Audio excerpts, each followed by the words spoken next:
Have you ever made everyone around you happy but felt utterly empty inside? Have you ever carried the world on your shoulders while forcing yourself to pretend that everything was fine? This is the profound, quiet story of Zoya, a woman who was so dedicated to ensuring the world smiled that she inadvertently forgot how to manage her own. Zoya lived in Silverstream, a small town nestled beneath the Whispering Peaks. Her kindness was not just admired, it was considered the community's most vital resource.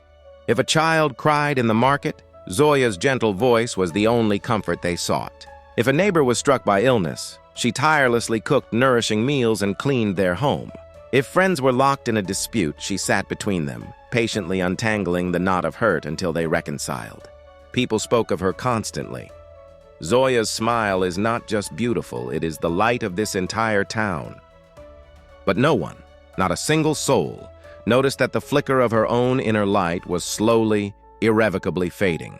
They saw the action but missed the sacrifice. Every morning Zoya woke before sunrise. Her routine was a silent marathon of selfless acts, packing warm lunches for the elderly couple next door, repairing a leaky roof for a struggling friend, and running countless errands for her chronically ill aunt. She served as a silent confessional for everyone's worries, listening with patience and offering sage advice, yet she never dared to share the heavy burden pressing down on her own chest. At night, when Silverstream finally settled into sleep, Zoya sat alone in her room. The moment the lock clicked, her public persona vanished. Her perfect, easy smile disappeared. Her shoulders, which had supported the grief of others, dropped in sheer exhaustion. Her heart, starved of its own sustenance, whispered a frantic, unheard plea. "I'm tired. I'm desperately tired. But no one ever stops to see me." One chilly evening, after spending hours resolving a difficult family dispute that had drained her completely, she began her solitary walk home in the biting wind. The collective weight of the town felt heavy, palpable. Halfway down the deserted path, her legs began to tremble. Her breath grew shallow and ragged. She desperately leaned against the cold trunk of an ancient oak tree, and as the last vestiges of her strength failed, she silently collapsed. Hours passed. The townspeople simply assumed Zoya was busy, helping someone else, as she always was. No one broke their comfortable routine to check on the source of their collective well-being. The next morning, an old traveler named Elias, whose eyes were profoundly kind, found her weak on the ground.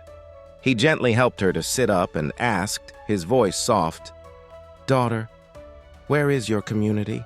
Where is your family?" Zoya managed a sorrowful, empty smile. "My family is everyone, kind sir. But when I finally fall, there is no one left who remembers to catch me." Elias nodded, his gaze deep with understanding. "You carry souls, child," he said softly. "But who, I must ask, carries you?" He then offered her a piece of wisdom that bypassed her defenses. A flower that gives its perfect fragrance to everyone around it still needs water for itself to survive. That afternoon, Zoya made a revolutionary decision. She rested. She slept for 5 continuous hours. She cooked a fragrant, hearty meal only for herself. She took a deliberate, slow walk along the riverbank, noticing the dancing sunlight, a small joy she had never before paused to appreciate. For the first time in absolute solitude, she asked herself the critical question, "What do I truly need?" Slowly, tenderly, her true smile returned, not the public mask, but a private, warm reflection meant only for her. The town soon noticed the change. Zoya still helped, but she no longer gave until she was empty. Sometimes when a request came, she gently but firmly said, "Today, I must care for me." At first there was confusion, but soon they began to understand. Zoya had taught them the most important lesson. If you break yourself completely to fix others, both you and the world eventually lose. The town changed. People actively helped each other more often, and they crucially made sure to check on Zoya. Everyone learned to balance the giving and the living. One beautiful sunset, as she watched the golden sky, Zoya whispered a peaceful truth to the wind. "My smile belongs to the world, but first and always, it belongs to me." Remember this: You deserve the same unconditional love you so freely give to others. The world needs your whole happiness, not the hollow shell of your exhaustion.